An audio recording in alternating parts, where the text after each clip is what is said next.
Welcome into the 5 Reasons YouTube channel. I'm Ethan Skolnick here for Starting 9. We're here every Tuesday and usually Wednesday. We may push it back this week at 9 a.m. Make sure that you like and subscribe. Like and subscribe. You get all of our content. It's not just the streaming shows, but we also put plenty of press conference videos up there as well. There are like 4 new Heat press conference videos, and there will be tonight after they play the Dallas Mavericks. All right, we're going to get to our guest at about 9:15, someone from outside the network who's been on here before. Before we do, we want to tell you about Signs Broward Fort Lauderdale. That's Signs Broward Fort Lauderdale, based in Fort Lauderdale, but they service the entire area. Although, of course, if you walk on Las Olas, you'll see a bunch of their signs, Piazza, many of the other restaurants. They use Signs Broward Fort Lauderdale. The phone number is 954-791-8685, 954-791-8685. It's the one-stop shop for everything signs. They will do everything, including build it. They'll also repair it. We know the weather in South Florida can get a little shaky here certain times of the year. You may need that. They do a great job on that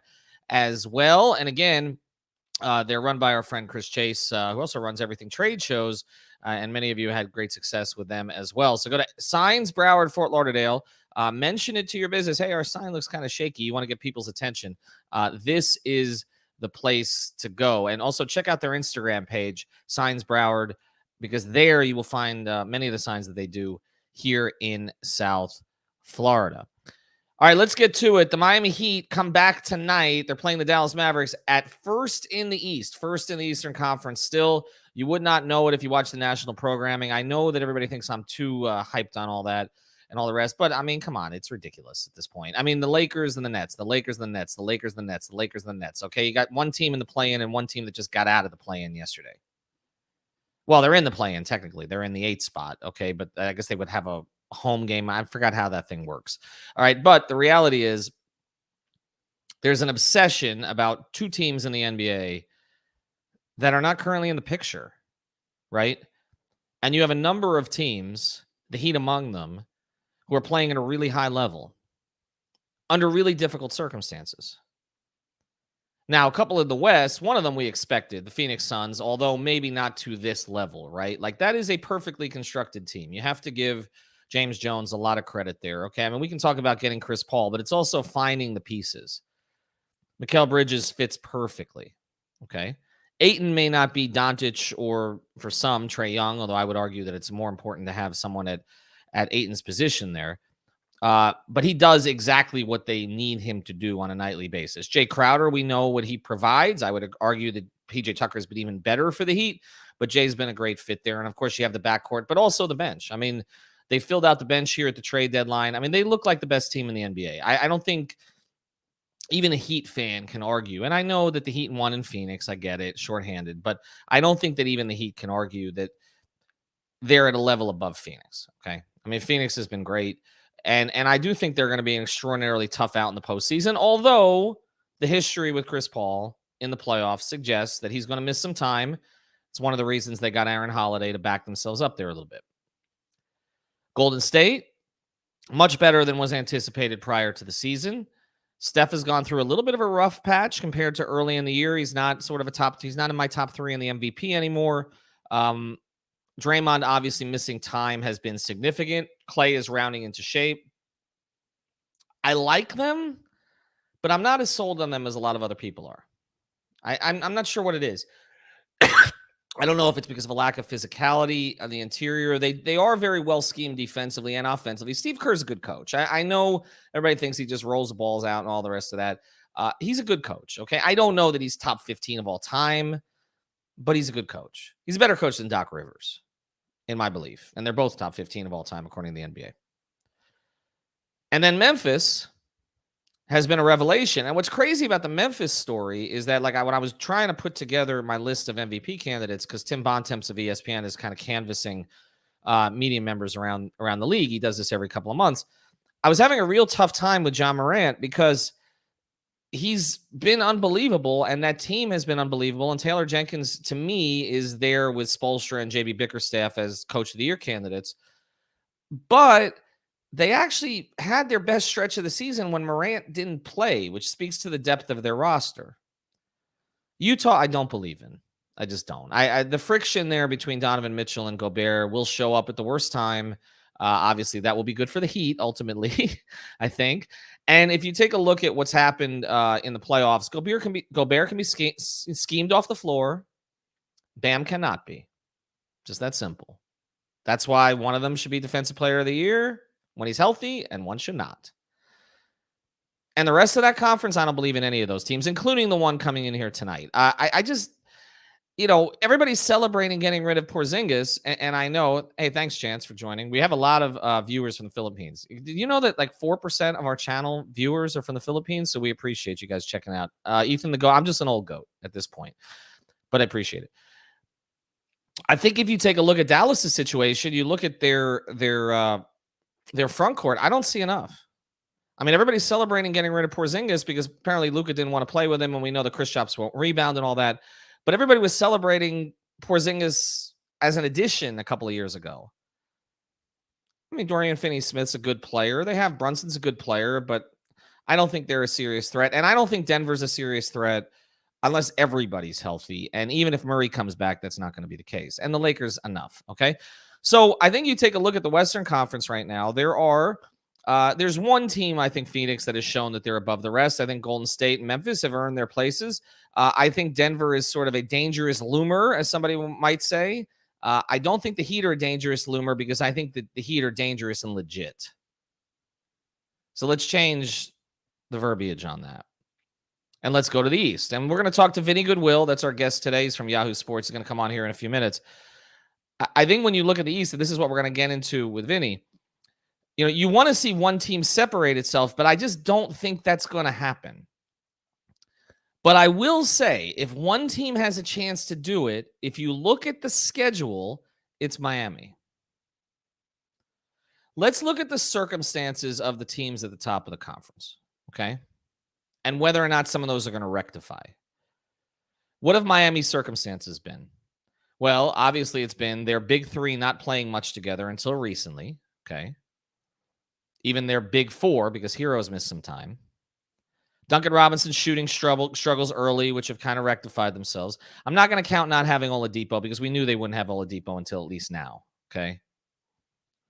But what has been one of the other biggest issues? A ton of road games, right? And that's pretty much over. They'll play fewer road games the rest of the season than any of the top 6 teams in the East. Now you look at the other circumstances for the other teams. Okay, Milwaukee, which I still think is the team along with Miami to beat in the East. And I know that John Horst came out and others with the Bucks and said that they will get DiVincenzo, and particularly the most important one, Brook Lopez, back. But he didn't say when. I mean, not DiVincenzo. I'm sorry, Connaughton. They traded DiVincenzo. Connaughton, a month. But what I'm talking about specifically is Brook. He didn't say when. So that situation is not going to rectify itself anytime soon. And look, Serge Ibaka was a guy that I've wanted the Heat to go after for years, but let's start here. And this is, Serge is kind of old at this point. And the reality is we really don't know how old. And I'm not saying that in a negative connotation. I'm saying that there were some questions when Serge came over. So I'm wondering, how much does he really have left? I watched him a little bit this year. And he, one of the things that made Serge special was sort of the quick twitch, his ability to kind of recover, get up in the air, be a vertical spacer on the offensive end, but mostly defensively, a quick twitch guy, right? With his length and his athleticism. I don't know that the athleticism is there anymore. I mean, he's kind of become a little bit of a pick and pop guy. I don't know that he offers you what Brook does. I mean, Brook spaces in a different way, but Brook can also still post up and finish, not like he did in the old days where that was his whole game, and he developed that three-point game. But really, with Brook, the most important thing is what he does on the defensive end for them, and he's not going to be back anytime soon. So is Milwaukee going to separate during this stretch? I mean, if they have their big three healthy, they could make a run, but they also don't have the home road disparity that the Heat have. Philadelphia. Now, this is the new hot one, obviously, along with the Nets. Well, the Nets have been hot in everybody's mind all along. But you look at Philly, and there is going to be a honeymoon period with Harden because there always is, okay? This is how this thing works, all right? I'm expecting the collapse in the postseason. And you can call me a James Harden hater all you want. I don't care. Okay. The reality is, you look at his numbers in the postseason and he shrinks. He shrinks. There was some, this is one of my other problems with Chicago, which I'm going to get into in a second. I've mentioned this a few times. There, 3 years ago, there was a study done around the time of the Kawhi Leonard, DeMar DeRozan trade, where they went into whose production from an efficiency standpoint and an overall standpoint, I'll get to that tier. Thanks for the comment. Goes up the most in the postseason. Whose goes down the most in the postseason? Number one, Kawhi Leonard. Last among the top 50 players in the league, based on this metric, DeMar DeRozan. 48th, James Harden. That's why I'm not buying either of those two teams. I mean, DeMar has been great. There's no question. He has carried, and he should be a national story. Get the Nets off my television, okay? Get the Lakers off my television. DeMar DeRozan's in a big market. This should be a huge story, what he's doing lately. He has expanded his game. He's still not a three-point shooter, but he's added so many elements to his game. He was the guy, when I used to talk to Dwayne about this, he said, that's the guy who's closest to me. And we've seen DeMar develop his overall game in a way that Dwayne did. DeMar came in as a dunker, and he has become an incredibly efficient mid-range marksman. That's what he is. But he's added other elements to it. He shoots with a little more distance. He's able to find his way to the basket in different ways. He's become a much better passer. He was not a good passer when he came into the NBA. He's been great, but I still don't trust him in the postseason until I see it. Levine's never been there. Vucevic has barely been there. I don't know. So Chicago?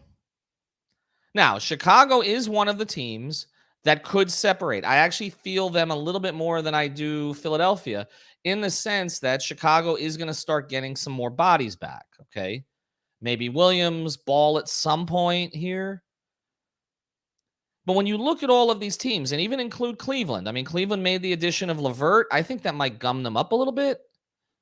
Now they're getting a little bit hype. 2 All-Stars, the Heat have 1.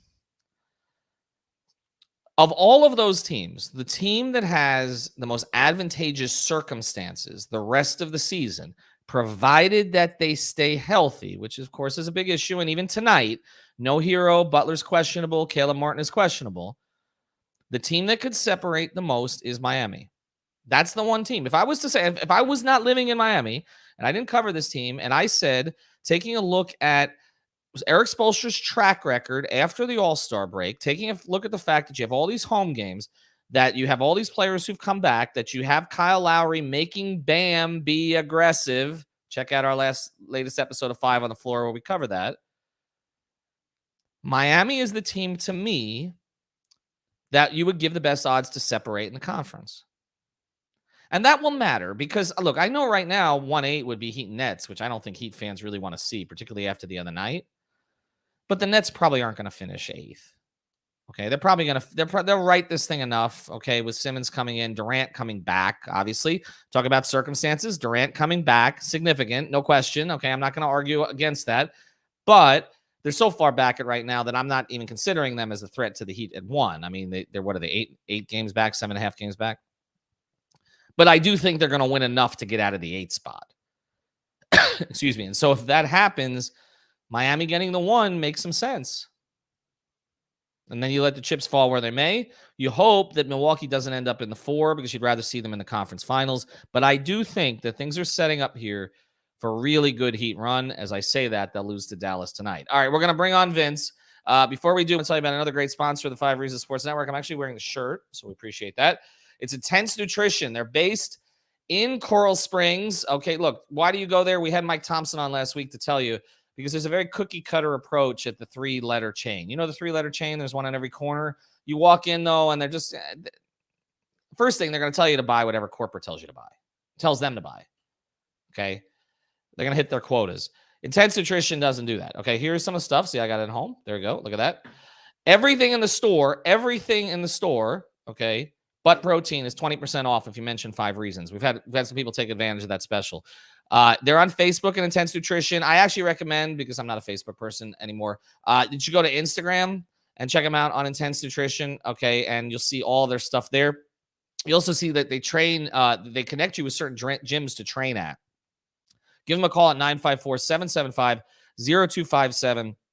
954-775-0257. It's February. I'm sure that your New Year's resolution has already been burned, okay, at this point. So make a new one. It was Valentine's Day, right? Okay, yeah. So here's a gift to yourself. Go to Intense Nutrition, mention 5 reasons. They're based in Coral Springs, and they've got the weight loss stack too. They're posting this on Instagram. Somebody just lost 20 pounds in 2 weeks, okay? And we know that some of the couch potatoes here may need that. All right, so go to Intense Nutrition, 954-775-0257. And ask for Mike. All right, we're going to bring on our guy. You can find him. I'm not going to do this again. The Twitter account. It's Vince Goodwill, right? It's Vince. Yes. Right, I do this every single time. You can find him at Vince Goodwill. You can also find him covering the entire NBA from that account for Yahoo Sports. And wow, is it cold there? What's on your head? It's a hat. It's just a stylistic thing. It's not cold. It is cold, but it's not cold where I am. I mean, it was frigid here yesterday. It got down, Vinny. I think it got down to 58 at night, and there full scale emergency. Like there was a fire, there was an alarm when I came back to my apartment last night because it was so cold. Are you going to Cleveland this weekend? It's not going to touch 58 degrees in Cleveland this weekend, but unfortunately, I will be there. And you just touched on the reason why I want the Miami Heat to make the finals. I see you are the only honest man in NBA national media, and that's why I brought you on today, because that is the reality. Because as you know, we have a lot of mutual friends in the national NBA media space, and they never talk about the Heat. They never talk about the Heat, but they all want to be here. They all want to be here. They love the LeBron back to Cleveland story until they had to go to Cleveland, okay? And then it was like, oh, wait. The Clevelander. There is actually a Clevelander in Cleveland. It's down the street from whatever used to be called Quicken Loans Arena. It's a little hole in the wall. It's a dark little place. You could get yourself a $4 beer, I believe. I think Schlitz, maybe, perhaps. National Bohemian, one of those beers. And that's it. That's the Clevelander in Cleveland. And that's where you actually want them to wear more clothes than you do at the one down here. All right, Vinny, let's get to You hate Ohio more than Michigan fans. Oh, I do. It was a great year, Vinny. It was a great year. I'm not allowed back in certain establishments, but actually neither are a lot of LeBron's people, because apparently, as I would hear at every bar I went to, LeBron in Cleveland, yeah, all those guys were here last night. They don't tip. I was like, okay, at least I tip. I mean, I tipped 18%, 20%, when I was on the road, no matter how unhappy I was to be in Cleveland. But yeah. Oh, none of them. No, that was the story. Every restaurant or bar I went into in Cleveland, they asked you what you do, and I said, oh, I cover the NBA. Oh, do you know LeBron? Yeah, I know LeBron. Oh, yeah, a lot of his folks were in here last night. They had the whole back table. They didn't give a tip. I would hear that everywhere I went. Are you serious? Mm-hmm. You know how hard that's making it for us as Black people? Like, I don't over tip. Well, I make sure I definitely tip, because you're not going to be out here putting the stigma on me. Vinny, it wasn't just it wasn't just the black guys in his group. It wasn't, okay. It was the whole. It was everybody. It was everybody.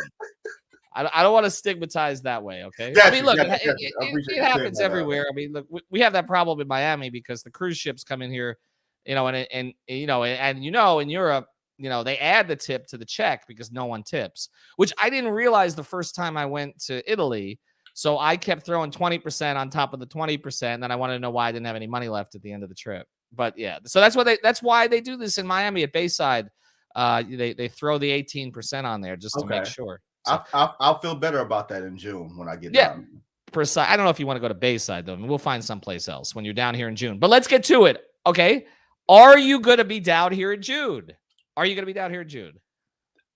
think, with the way the conference final schedule works out, it kind of filters into June. Okay, so. No. I will say this, Ethan. It's solely dependent on health. Here's what I will say. I do think the Miami Heat and the Milwaukee Bucks are going to be in the Eastern Conference Finals. I do think that. And if you're asking me to make a pick right now, if all things are created equal, I either go with the better coach, which usually has the better player. But that's not the case here either, because the best coach is Spoelstra, the best player is Giannis. So it's almost like a pick 'em at this point. So you got to can you give me to like March 1st before I can really make it? Because I need to see more from Bam, Jimmy, and Kyle together to make sure I'm believing in what I'm seeing, because I really like what I'm seeing. Well, okay, so let's get to it, because I think in March we might get more clarity on a couple of things. Okay, on the Milwaukee side, uh, you can't. There's no way to argue that Brook Lopez is irrelevant to what they do going forward. I think to win a championship, they need him back, and they did say that he will be back, and now they've added Ibaka. But I think you and I both like Serge as a player, but I don't think Serge is a player that he was. So Right. he's a limited minutes player at this point. But the Heat also might get an addition that literally nobody in the national media is talking about, which is a two-time All-Star who may have had the surgery done correctly this time and has been ramping up. And I have reported, and others have reported, that the reviews from the players on him are, privately, are really good. Like there is a feeling that he's going to make a significant difference to a team that already has a ton of guard depth. So let me throw this at you. If which to you is more important, the return of Oladipo to the Heat? Let's go with 80% Vic, okay? Or the return of Brook Lopez, who he's going to look. I'm not that Brook moves very fast anyway, okay? But Right. like he's going to need a little bit of time to kind of ramp up. Also, which of those two moves is? Do you think either of those two moves can tilt the East?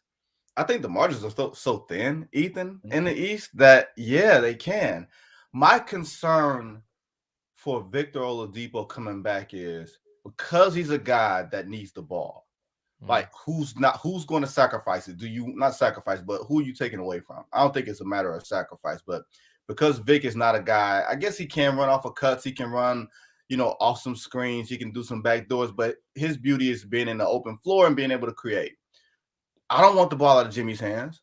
I don't want the ball out of Kyle's hands. And I really don't want the ball out of Bam's hands around the elbow, where everything can sort of move around him. So it's not to say it's excess, but you did say too many guards. And if there is a problem, it's going to be, we know Spo likes to cut it down in the postseason. He's going to play 8.5, maybe. I don't think he's going to play 9, in the playoffs. So where does Oladipo fit in that in a game, in a series of consequence? Whereas with Brook Lopez, you have to play him because you don't have the depth. Right. Bobby Portis is a interior player. You know what I mean?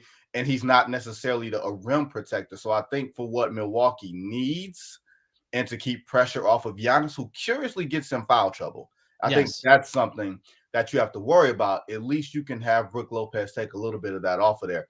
With Oladipo, is he more of a wild card to you than he is somebody that you actually need? I think so. I think what Vic could do at his best is kind of combine the attributes of a lot of players who have played well this season for them, kind of unexpectedly, at least at the level they've played. Yeah. So Vic could actually help Spoelstra condense the rotation, which would be unfortunate for guys like Caleb Martin and Gabe Vincent in particular, neither of whom deserve to come out of a rotation because of the way that they both played. And I think that they both are going to get minutes. And the fact that Gabe is closing over Tyler at times now, I think gives you an indication of the direction, especially defensively, that Spoelstra wants to go. And the comfort level Lowry has with Gabe, which seems to be different than anybody else. It's a very Van Vliet-like feel in terms of Gabe, the way that Lowry plays with him. But I do think that that's where Vic's minutes could come from, which actually could cut the minutes of two players in a playoff series potentially. I also think that the Strus Duncan Robinson thing is going to kind of become an either or as the playoffs come on. Like if Duncan has it going, he may play a little bit more, but I think typically he's just going to play the first stint of the first half, first stint of the second half. But I do think that you could see a scenario where Depot cuts some of those minutes. I think the thing that Depot offers that they don't have is rim pressure. And Jimmy provides that, but it's in a different kind of way. I think the one thing that you said there that Heat fans might quarrel with a little bit is you don't want to take the ball out of Jimmy's hands. I feel like there's a contingent of Heat fans, and this was going to be where I was going to go with you next before we get to the rest of these, because Jimmy so well, and obviously you covered him in Chicago. There's a contingent of Heat fans that I think understandably is a little bit concerned with the fact that sometimes the late game offense turns into something it hasn't been the entire game, which is basically Jimmy pounding the ball and then taking a step back jumper. And we know that Spo doesn't like to take the ball out of his best player's hands there. He didn't with Dwayne, even in like the twilight of Dwayne's career. Right. So, I mean, if you could design a late game offense for the Heat, I'm going to give you the players, okay? You've got 6 options basically down the stretch of games, okay? PJ Tucker is going to play. He has arguably been the Heat's MVP this season. Yep. He's going to play. Bam is going to play. Jimmy is going to play. Kyle is going to play. And then I feel like it's going to be Hero or Oladipo most of the time based on sort of offense, defense, and what you need if Vic's healthy. What is your first option there? Who has the ball in their hands? The first option probably would be Jimmy. Now, it's funny. I was literally thinking of this like 45 seconds ago before you brought up late game offense. I was going to say, does Spo go away from everything that we've known him to do and just spread it out and go quicker as opposed to gumming it down? Because you need at least 2 shooters on the floor, right? At least in my opinion, you need 2 shooters on the floor to keep it balanced. Theoretically, that's Kyle and that's Tyler. Not to say that PJ can't hit shots, but you're going to make PJ hit a shot. Your defender is not going to hug PJ. Well, I mean, that's been a mistake this year. I mean, he's shooting 46% from Right. 3, but it's from one spot. It's literally from one spot. It's fun. So you shade him down to the corner. Good thing that Kyle is great on the wings, right? So you can place Kyle on the wings. You can place Jimmy up top. And the reason you put the ball in Jimmy's hands is because A, he's a really good decision maker, and secondly, he draws fouls. Yeah. And so I would say you can go 1-4, but I would do inverted pick and rolls with Bam as a ball handler because Bam is such a matchup problem. You have Bam as the ball handler. You maybe have Jimmy or Kyle as the screener, and then we work the action there and see where we go from there with Tyler on the move as a safety release. You know what I mean? Or even as a spot-up shooter, even though that's not the one thing I want Tyler to do, that's something he can do. So it's honestly having too many options because usually everybody's like, okay, Jimmy's going to have the ball and everybody sort of spreads out. But anybody can have the case to say, okay, we can run pick and roll with me. No, you're right. And I feel like you hit it on the Bam thing because I feel like putting the ball in Bam's hands with as aggressive as he's been of late since Kyle came back is what you want to do because you want to force his aggression. Yeah. Like because that you have to bring that out of him. To me, the ball in Bam's hands more often, as long as it's not down low in the post, is where you want it a lot of the times. But yeah, you mentioned Jimmy's a really good decision maker. He is. You and I agree on this, except for taking the hero ball step back 3, which is a Dwayne thing. And even Dwayne, we were like, okay, enough. All right. It's we get it. You did it. You've done it. We don't need the Kobe shot there. Right. And the Kobe shot didn't go down most of the time, although nobody remembers that, afterwards. All right, let's get to this question on the East because we know that the rest of the national media is fixated on 2 teams right now in the East. It was only 1, now it's 2, Philadelphia and the Nets, who apparently are going to play the Lakers in the shadow finals. That is going to be live on ABC while we put Heat Suns on Nickelodeon or perhaps Cartoon Network. And everybody's going to go there. By the way, we'll see Windhorst at that one. I love Bry, but like we'll see Windhorst, and the rest of the crew. They'll all be out there. Even Zach Lowe is going to make an appearance. Yep, out Zach there. Lowe's going to make an appearance. Yep. They're all going to go out there, but Nickelodeon's going to be you and me covering that one. Perk is going to be out there too. Who's that? Perk is going to be out there too. Oh yeah, for sure, no doubt. Yeah, no doubt. Well, he's jumping on now. Actually, JJ Redick has become like a Heat lifer. I mean, where he's actually going at people, and I feel like he's just screaming into the wind. We're gonna close with that because I'm gonna ask you why this is because I don't really understand it because the same thing is happening to another team that you've covered, Chicago, and I don't get it because they're a big market. But I want to get to this question first: the Nets or the Sixers? Okay. Who ramps up quicker? Who ramps up quicker and who ultimately is more of a threat? Well, see, I hate when I'm asked that question, Ethan, because you want to know why I hate to be asked that question. Because I don't know if Kyrie Irving is going to play or if he's going to be truant. I don't know if New York is going to, sort of say, you know what, the rates are really, really low, so we'll, remove the mandate. So that's the biggest wild card. Like if Kyrie and you saw what he did in that fourth quarter the other night against Miami, and you also saw what the Heat did to him on that final possession because they can switch everything and move around. And the Heat are a special case because they're the only team that can literally switch 1 through 4 and feel reasonably comfortable in that spot. But I would say Philadelphia, and the only reason I would say out of those two is because, as crazy as it sounds, Joel Embiid is a performance and health certainty in a way that Kevin Durant is not. Yeah. And he's playing like an MVP right now.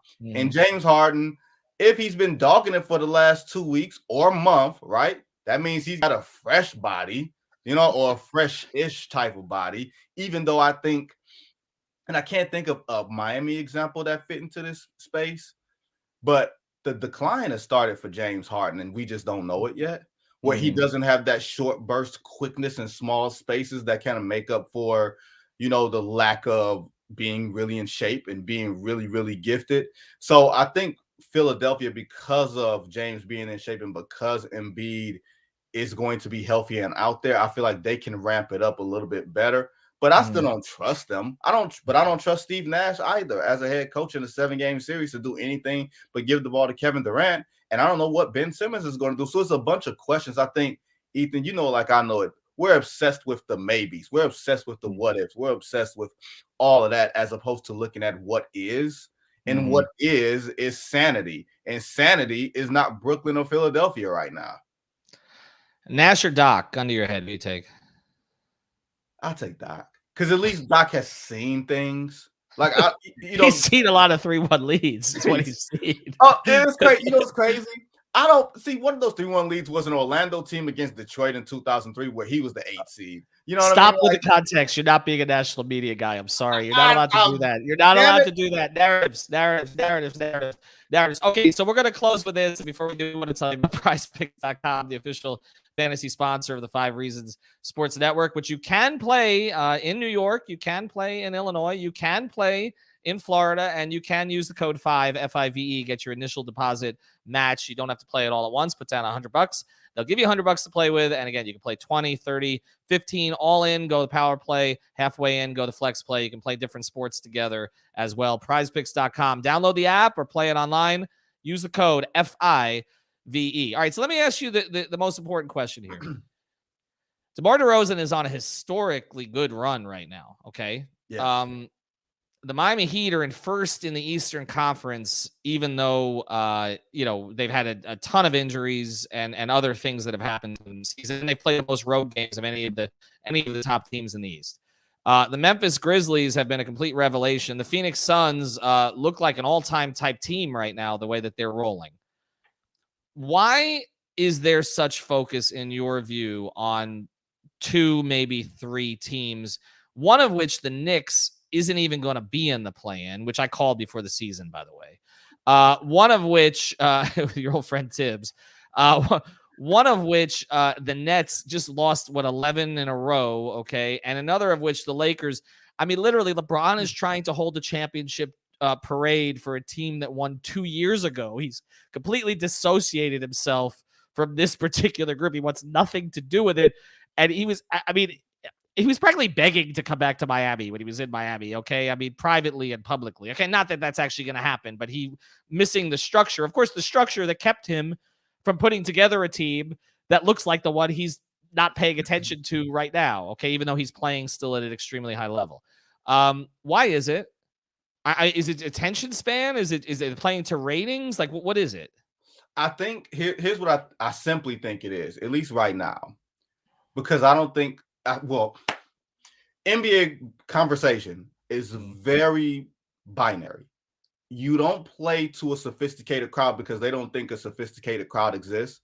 You believe that during the NFL season, there's a short attention span and that people aren't really paying attention to something beyond Knicks, Lakers, etc., but beyond the brand names. When honestly, I think there's a greater appetite for that. And I think you insult a lot of people's intelligence by telling them, hey, that we need an everyday referendum on the Lakers. We need an everyday referendum on Brooklyn, even though people in New York don't give a damn about Brooklyn. Like that's the dirty little secret, is that the Brooklyn Nets, for all their star power and drama, don't draw as well as the New York Knicks. I can almost understand the Knicks getting a lot of attention because at least there's Madison Square Garden and there's an allure there. And it doesn't play that way for me, but it plays that way for other people. Hopefully, Ethan, there becomes a little more sophisticated and layered conversation starting now because the NFL doesn't take up as much oxygen. And maybe I'm giving the national sort of people a little too much credit because I'm a national person too. Maybe I'm giving a little too much credit in saying that you're only paying attention to LeBron and Durant and wherever they are, that type of thing. But I'm hoping that the conversation gets a little more layered and sophisticated now that we got a little bit more room. But I'm with you. Even Chicago, I think Chicago doesn't have it because they're not used to talking about Chicago. You know what I mean? Like it takes a year or two for the NBA at large to recognize, oh, we've got something here and let's put some attention and resources into it, because people don't think that Memphis actually exists until Memphis actually knocks your favorite team out of the playoffs. Well, Brooklyn is a Heat home game typically. I mean, you've hit on it. Like, I mean, there've been "Let's Go Heat" chants in Madison Square Garden, but it's still Madison Square Garden. Like, Brooklyn is a Heat home game. Like, it's right there with Atlanta, Orlando, and Washington as essentially Heat's homes away from home, which is another of the reasons I don't understand. Chicago, I get it. I understand. They haven't really been significantly relevant since Rose got hurt. And then before that, it was a long period of time, a whole decade, prior to that, with Jordan. But the Heat one is weird to me because it's a sexy market. It's a championship coach. Jimmy Butler is a charismatic player. They have interesting young players, including one who wins Best Dressed awards, okay, and has all the drip and appeals to a certain audience, okay, in a way that a lot of other players don't. And so that one is just strange to me. Like, it's and here's my thing about it, Vinny, as we close. They're going to get to the playoffs, and Memphis is going to be there, and Phoenix is going to be there, and Miami's going to be there, and maybe Chicago's going to be there, and then they're going to wonder why the ratings are down. Okay? When they haven't talked about these teams the entire season, okay? And it's like, oh, we got this. And look, in the NFL, you can kind of get away with it. You got the 2 weeks of hype, and you can make Cincinnati and the Rams seem interesting and come up. But in the NBA, when you're just going series to series, and all of a sudden, you've got Memphis and Utah, and everybody's like, oh, who wants to watch this crap? Okay, because nobody knows about Ja Morant, okay, or beyond Jaren Jackson Jr. or Desmond Bain. It's their own damn fault. Like, I mean, if you're just going to promote teams that aren't going to be there past the first round of the playoffs or the play-in, I mean, you get what you get, right? That's a great point, Ethan. I didn't think about the correlation between the two. I just thought that, and once again, I just said that the NBA audience should be a little more sophisticated, and I didn't give them any credit for whatever could be coming down the pike. You're right. If those teams aren't promoted, then the NBA fan doesn't know that they're important. I think what we assume as people who are deep in the weeds, we assume that everybody knows what we know. We assume that everybody knows that Memphis is coming, that Miami is really, really good. But they don't know unless we tell them. And if we don't tell them, we don't scream it from the mountaintops, then there's nothing for them to invest in. You're absolutely right. And like you said, it goes from the sports calendar, this, it goes from the NFL and the Pro Bowl to March Madness, and then boom, here's the NBA playoffs with center stage for 3 whole months. But if you don't set the stage with this 82 game regular season, and I'm with you that the regular season does matter, I wonder about this with the Heat. Do the Heat promote themselves? And I don't say that literally as like a criticism. I'm asking a question because we know Pat runs a tight ship. No, they do. They have given the reins to the social media team in a way that I never expected that they would. And so they were very slow on the Bam Defensive Player of the Year stuff last year, and I think they learned from that. But they've gotten out in front this year. I mean, look, Jimmy's not going to win MVP, but they've pushed the Jim VP candidacy. They've pushed Bam Defensive Player of the Year, which is not going to happen because he missed too much time. They've definitely pushed Tyler Hero 6th Man of the Year, which I think was a lock until he's missed some time recently. And they've pushed Spoelstra, and Heat fans are going to be upset again because he's a top 15 coach in NBA history, and deserves that, and is not going to win Coach of the Year. I don't think. I feel like it's going to be Bickerstaff or maybe Taylor Jenkins, maybe Curl. I don't think he's as deserving as the other two, but I feel like it's probably going to be JB. It's not going to be. It could be JB. I think the 2 best coaches in basketball are Spo and Ty Lue. I would agree. Oh, I think Ty Lue is definitely in the conversation. The problem is their record is going to be what their record is. But yes, I feel, and it's it's a great place to close here, Vinny, because LeBron never played for a good coach. Nope. The 2 best coaches in the NBA. All right, there you go. All right.